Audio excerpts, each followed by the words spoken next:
రైతు సోదరులకు ప్రజలకు తెలియనివనగా రైతు యూరియా అనేది ఈ కొరత చూస్తుంటే చాలా విచిత్రంగా సంఘటన.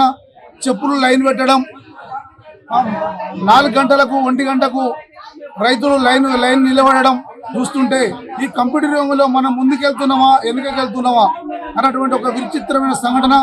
దీనిపై వెంటనే ప్రభుత్వం స్పందించాలి. మరి గత ప్రభుత్వంలో కానీ ఇలాంటి సంఘటన ఎప్పుడు జరగలేదు. ఈ 10 సంవత్సరాల లోపల మళ్ళీ ఇప్పుడు ఈ ప్రభుత్వం వచ్చి నుంచి ముందు జాగ్రత్తగా వ్యవసాయ పనులు ప్రారంభంతోనే ప్రభుత్వం చర్యలు తీసుకొని ఈ యూరియా కొరత లేకుండా చూడాలి. ఒకవేళ ఇక్కడ ఉన్నటువంటి కాంగ్రెస్ వాళ్ళు ఏమంటారు, కేంద్ర ప్రభుత్వం అంటారు, కేంద్ర ప్రభుత్వం ఏమంటారు, రాష్ట్ర ప్రభుత్వం అంటారు. ఏ ప్రభుత్వం అయినా కానీ రైతుకు ఇటువంటి రాజకీయాలకు లాగద్దు. రైతుకు ఈ సమస్య పరిష్కారానికి వెంటనే ప్రభుత్వాలు చర్య తీసుకోవాలి. మరి రైతులకి ఆగ్రహించి ఒకవేళ రోడ్డు మీకు వస్తే పరిస్థితులు వేరైతాయి. గతంలో కూడా చూసిన ఎన్నోటువంటి ధర్నాలు ర్యాలీలు చేసిర్రు.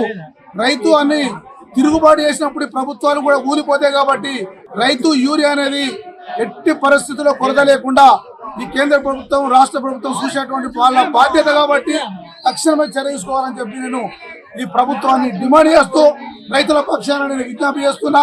మీరు శాంతంగా ఉండండి, కాదు అంటే రోడ్ల మీకు వచ్చి పోరాటం చేస్తాను తప్ప కానీ గొడవలు వద్దు, మనకు కొట్లాటలు వద్దు. పార్టీలకు అతీతంగా అందరూ మౌనంగా వహించి శాంతంగా వాళ్ళు క్యూలో ఉండి తీసుకోండి. ప్రభుత్వం ఒత్తిడి చేద్దాం. ఇలా సోమవారం వేళ కలెక్టర్ గారికి కూడా నేను కూడా వినతి పత్రం అందజేస్తాను. రైతుల పక్షాన కలెక్టర్ గారికి ఈ ఫోటోలు మరి వినతి పత్రాన్ని అందజేస్తాను. త్వరలోనే 11 గంటల వరకు కలెక్టర్ దగ్గరికి వెళ్ళి ఈ ఫోటోలతో పాటు నేను ప్రజావాణిలో దరఖాస్తు పెట్టి మీ పక్షాలను నేను విజ్ఞప్తి చేస్తాను చెప్పి మనం చేస్తున్నా.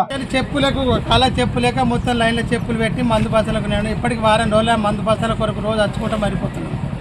ఇవాళ కూడా దొరుకుతాయో లేదో తెలియదు. వారం రోజుల నుంచి రోజు అచ్చుకుంటూ పోడే.